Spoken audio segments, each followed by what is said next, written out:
35 past the hour, time for us to take a check of the weather. We do that from the nation's capital in our newsroom in Washington with Mr. Willard Scott.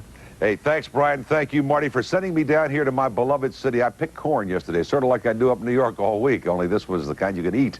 Here is my friend, Nancy. The Jensen account is sponsored by IBM and the new IBM Personal System 2, the next generation in personal computing. Here's Jane.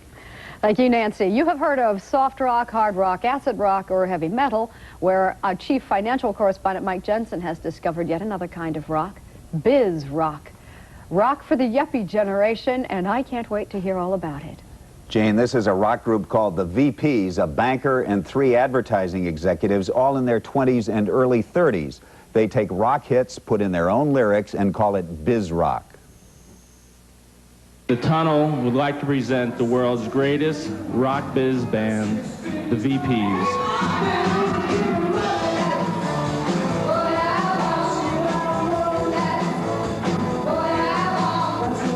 They're living out their fantasy.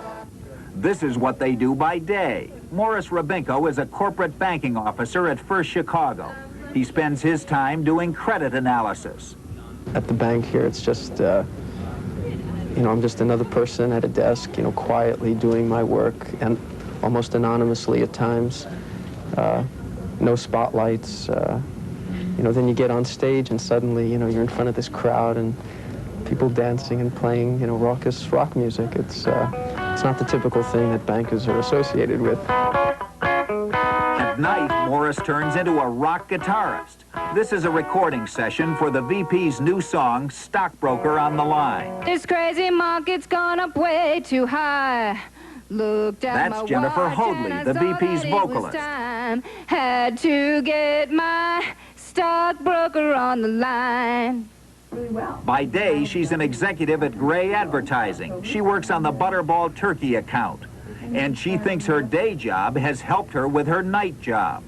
I think we've gotten a lot of talent from jobs. You know, we've learned a lot about marketing. And what we've done is we've created a niche for ourselves, which is very unique. I think knowing how to define a target, knowing the volume that target could generate, getting into the psychographics and demographics of that target, finding music and lyrics that meet that target, I think are extremely important. And we know how to do that because of our professional experience. That's Philip Shaw. He's an account executive at McCann Erickson. He handles the Black & Decker account.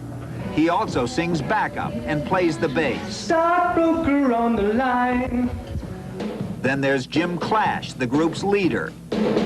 He gave up his job as an advertising executive working on the Dunkin' Donuts account to work at music full-time. He thinks he has it figured out. There are a lot of talented people out there, a lot more talented than we are, who are never going to make it because they aren't business people, they don't know how to market themselves, they don't know how to find a niche. We found a niche, it's biz rock, and we're the world's hottest biz rock band right now. They're the hottest because they're the only, and they're getting attention because they're very clever self-promoters. They put together this video to help sell themselves. Remember, insider trading is wrong and it's against the law. If someone offers you an inside tip, Just say no. Their recording of a song called Insider Tradin came out just before the Ivan Boesky scandal broke. Perfect timing for the VPs. But the big question, are they any good? Will they ever become real rock stars? We asked their friends. Oh, I don't know. That's hard to say. In my eyes, they're stars. In my heart. I mean, there are probably more talented bands, but I think they're peaking a certain part of popular culture right now, and I think that's going to hit. And in the end, does it matter if they become a hit?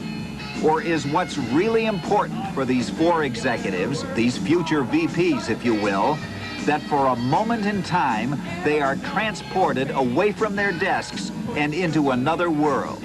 Philip Shaw says it best. We were playing at the Saint. The crowd was only like about 1,000 people, but the synthesizer wash, and you really couldn't see the crowd, made it sound like 20,000 people. It sounded like, you know, this phenomenal crowd. And it just struck my mind at that point, that's what Mick Jagger feels like before he goes out on stage. And it was an incredible feeling. You feel like you're the center of an amazing amount of attention. You feel like you're the center of the universe.